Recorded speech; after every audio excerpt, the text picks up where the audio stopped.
For most children, Christmas is a celebration worth looking forward to. For 13-year-old Evan, it was something to fear. Evan still remembered his 7th Christmas Eve clearly, an evening that he, like most children, had been looking forward to for a long time. The next morning he would get up early and open all his presents, eager to see what surprises Santa had left him. Evan imagined the restless night ahead and thought, if he listened hard, he might be able to hear Santa come down the chimney. But this Christmas Eve didn't all go to plan. It wasn't long before Evan's excitement gave way to horror. Mom had insisted that Santa wouldn't come if Evan stayed up late, and she had just began sending him off to bed when Evan was distracted by a loud, muffled thump on the roof. It seemed to be coming directly above the fireplace. It was like in the night before Christmas, there arose such a clatter, and Evan approached the chimney to see what was the matter. Was it now that Santa had decided to make an appearance? Ash was falling from the nooks and crannies of the chimney to the bottom of the fireplace, sending out charcoal smoke and a burnt smell. Someone, had to be disturbing the ash. Evan was alone. Who else went down the chimney at this time on Christmas Eve? The chimney rattled, and a deep, rolling voice hit the air. Santa's famous, "Ho, ho, ho," echoed down the chimney as Evan watched in delight. Things were silent for a moment. Evan's mother stood behind him, watching. Then arose the biggest clatter yet. There was an explosion of grayish smoke as mountains of ash fell to the bottom of the fireplace. The fireplace shook as if there was a sudden earthquake. Then, amidst the grayness, there was a flash of red, and a tremendous thump. Had Santa made it? Evan rushed forward, unable to stop himself. He felt a flare of excitement, but Mum was first to the chimney. Evan tried to remember the last time his mother had expressed excitement, and couldn't. Then the smoke cleared, and the fallen Santa came into view. He didn't have quite the belly Evan had expected, but this was the least of his observations. Evan gasped as he saw that Santa's beard had appeared to slide off during his fall. But there was no blood, the only blood came from Santa's head, and it was just a trickle. The bad thing was that the trickle of blood was coming from what looked like a big dent in Santa's head. Evan frowned. Santa couldn't die, he was too good for that. He couldn't die, not now. So had somebody played a trick on him? Evan glanced at the beard that had appeared to slide down Santa's face. Beards didn't move like that, at least not without there being blood. So then if it wasn't a real beard, it had to be a fake one. But if that was a fake beard, then Santa's suit was also a fake suit. This wasn't the real Santa, this was Santa in disguise. Evan glanced once more at the fake Santa's exposed features, trying to figure out who this person could be, and made sense of the face that seemed so familiar to him. He realized, for the first time, that Mom had never been excited. Instead, she had rushed to the fake Santa's body in grief. Sobs racked her body, her tears dripping on the fake Santa's suit. Evan stood, dumbfounded, and choked out one word. Dad? Evan woke up in a cold sweat, bolting upright into a sitting position. He glanced at his watch and read the time. 2:19 a.m. Before the light on his watch went off, he read the date. December 20th. Only 5 more days until Christmas. Once upon a time, Evan would have been happy about this, but now he wished that Christmas never came.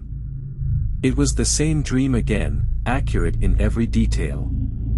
That evening was exactly how it had been in the dream. It never ceased to amaze Evan how vivid these dreams were.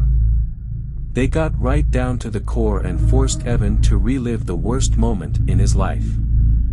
Those goddamn nightmares. They got worse around Christmas. He would dream of that fateful evening his father slipped and fell down the chimney, smashing his skull in on the way down, or he would dream of those claws, those razor-sharp strips of polished bone, weapons that could slice through him like butter if they gave so much as a flick. Most kids grew out of their belief in Santa, came to accept that Santa was just another myth made up to make children happy, but Evan hadn't grown out of it. He had been jolted out of it, his belief shattered with the tragic death of his father. Evan's father had only been trying to surprise Evan, but he had done much more than that. He had bent Evan beyond repair. And every Christmas, Santa Claus would haunt Evan.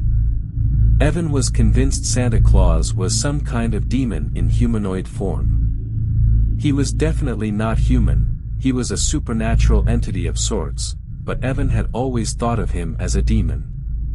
Santa Claus had been in Evan's life ever since his father died, and though he was mostly absent during the year, he would come back around November, maybe late October. When it became nearer to Christmas, well, he would become more persistent then. There were the nightmares, for one thing, and the visions, and Evan had no shortage of seizures around Christmas time, when Santa Claus was at his worst. Sometimes Evan had panic attacks that seemed to come from nowhere, and there was no doubt who had caused them. Evan was no stranger to bullying at school because of his seizures and his strong dislike for Christmas. Santa Claus had taken its toll on Evan. Evan knew that Santa Claus had, in some way, been triggered by his father's death. Sometimes Evan believed that Santa Claus was actually his father's ghost, turned evil in the existence of the afterlife. Evan wasn't one to believe in the supernatural, but Santa Claus had changed his mind about a lot of things. After a while, Evan had been forced to accept that Santa Claus was always going to come back. Even if Evan grew out of his own personal dislike for Christmas, he would never have a joyful Christmas again. It was Christmas that had caused his father's death. It was Christmas that had caused Santa Claus to come. Evan's head flopped back on his pillow. School had finished weeks before, but Evan was still dreading the next day, and every day to come until Christmas. What Evan was looking forward to was the absence of Santa Claus. Santa Claus would hang around for a bit after Christmas, then he'd slowly fade away, and Evan would be free of his presence between February and November. Then he could forget about Christmas, pretend it never existed. But no matter what, Santa Claus would always come back, and Evan was sure he would never be free of his demonic existence again. Evan woke early and rolled out of bed, opening his laptop without bothering to draw the curtains or turn on the light. He wanted to go online, check his Facebook, play some games, do anything to take his mind off Christmas and, more importantly, Santa Claus. It was an hour or two before Evan sat down to a lazy breakfast of cornflakes, by which time Evan's mother had gotten out of bed.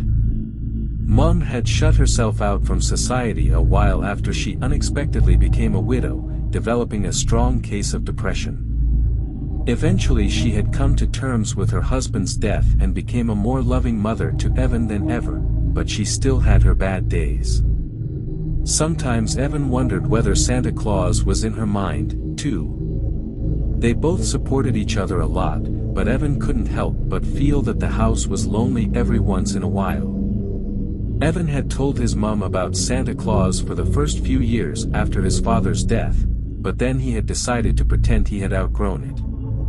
He didn't want to put extra weight on Mom's shoulders, and the last thing he wanted to do was to make it seem like he was a child. But Evan couldn't hide the seizures.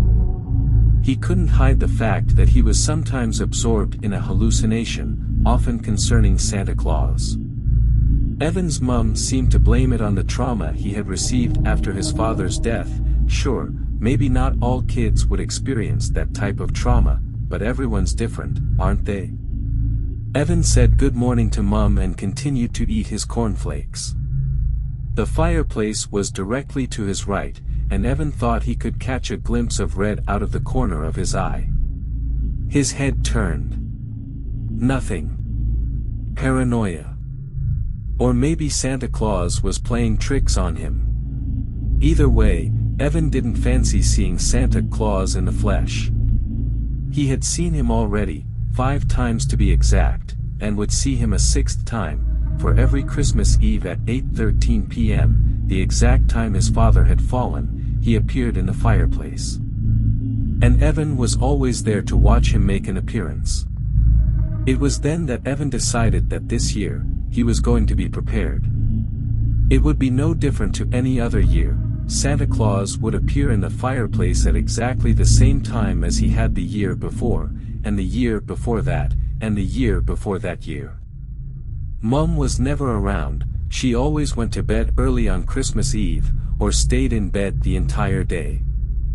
This time Evan wouldn't just be watching Santa Claus, he'd destroy Santa Claus once and for all. Why hadn't he thought of it before? That day, Evan confined himself to the safety of his home or, more specifically, his bedroom. He distracted himself with computer games and other activities, while all the time planning how he was going to get rid of Santa Claus when he made an appearance. Before his father died, he'd had a hunting rifle that hung on a hook in the wall. After his death, it had been hidden away inside his wardrobe, which was, of course, in the bedroom Mom slept in. A gun was Evan's closest shot, and it was the only thing he could think of that might kill Santa Claus. What else was he supposed to do? Shout a few defiant words and attack Santa Claus with his bare hands? His dead father's old hunting rifle was the only gun possible for Evan to obtain. The only problem was getting it out of the wardrobe without his mother catching him, and she was sure to get suspicious if she saw him taking a gun out of the wardrobe. This proved to be an easier task than Evan thought, however. When Mom went out to do some shopping, Evan went straight to the wardrobe doors and started burrowing through the clothes. It was then that he experienced the seizure. Evan had just caught sight of the gun when a sudden jolt ran through his body. His muscles were paralyzed, his joints frozen in place. Evan was unable to do anything but stare helplessly as he fell backwards onto the wooden floor. Electricity ran through his body, which was now twitching madly on the floor. Shadows danced in front of his eyes as the visions began. He saw his father, now an ash-covered skeleton wearing a Santa hat, leering down at him through empty eye sockets. He saw a Christmas tree decorated with bloodied limbs, organs, and what looked like unraveled intestines. He saw claws curling in front of his eyes, claws that would cut him in two if he did so much as blink. Evan came to just as he heard the car pulling into the driveway. Frantically, his eyes darted around, searching for the hunting rifle. Something thin and black poking out from a pile of clothes caught his eye. The rifle.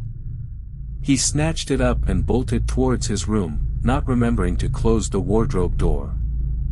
He had just reached his bedroom when Mom opened the front door.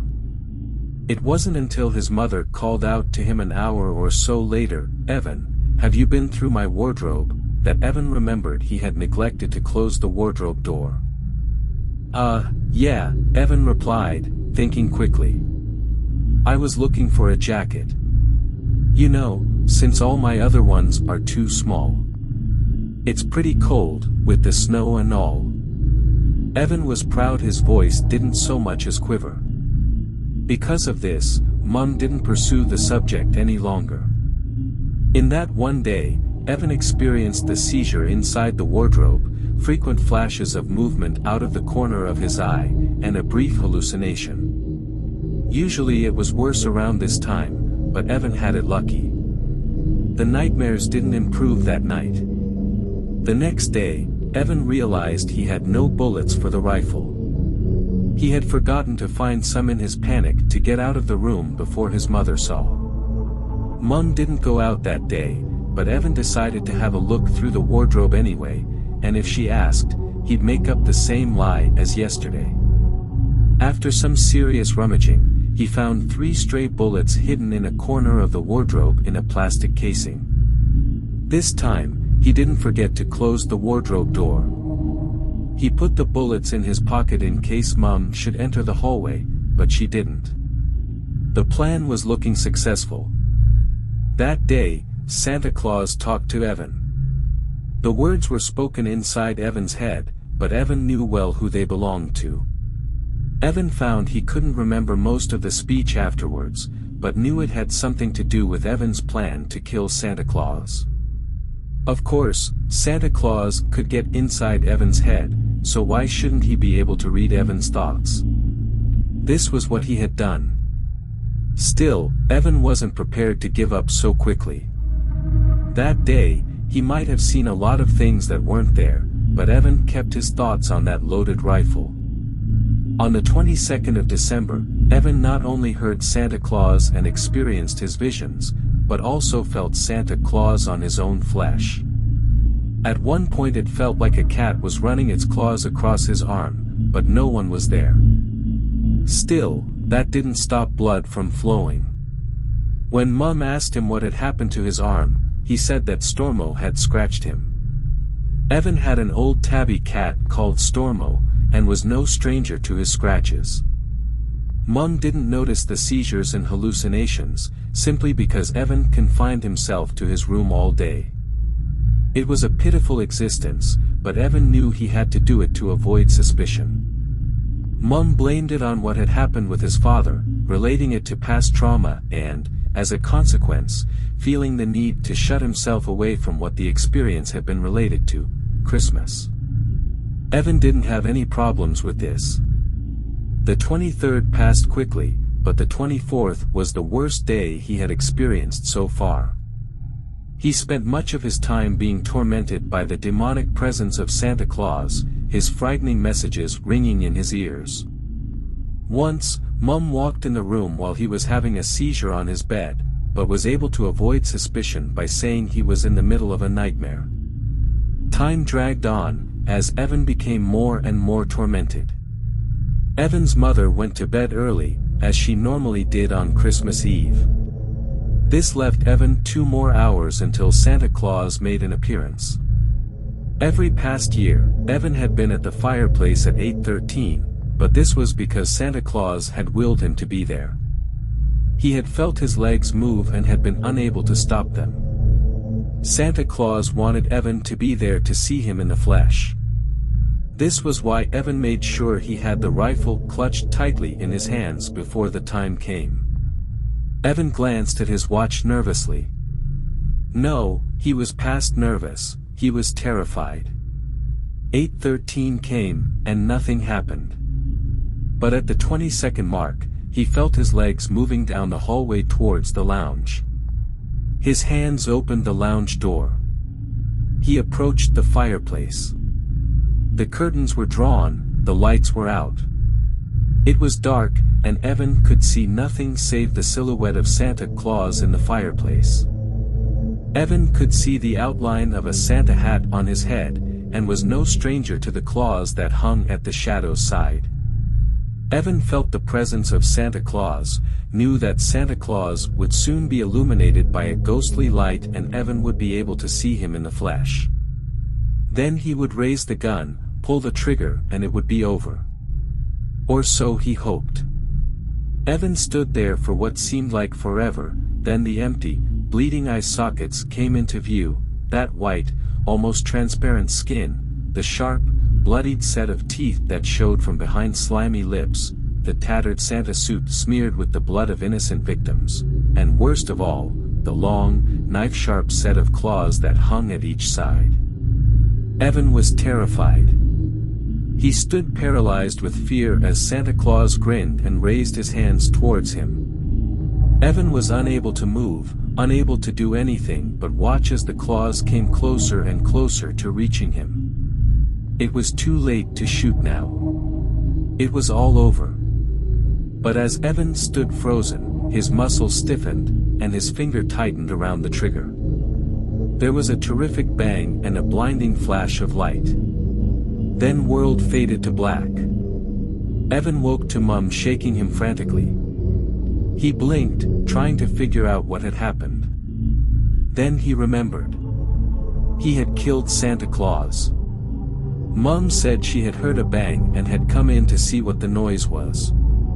When she saw that Evan was holding the hunting rifle, her first thought was that Evan had shot himself, but she had seen that there was no noticeable bullet wound and Evan was clearly still breathing. Evan was exhausted but too happy to comment. His face broke into a smile. "I did it," he whispered. Mom looked concerned. "You're not well, Evan. You're going to a doctor as soon as possible.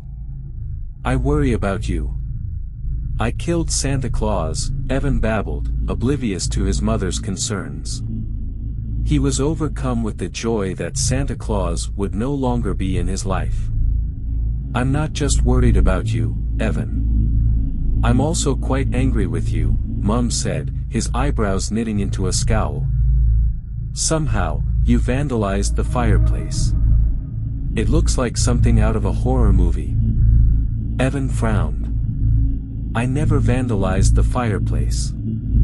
Mom sighed. "Then how do you explain that?" she said, pointing. Evan twisted his head around to face the fireplace. Solid crimson letters had been written on the brick wall behind the fireplace. The paint looked fresh, and Evan could see it still trickling down the wall. But not paint, Evan realized, but blood.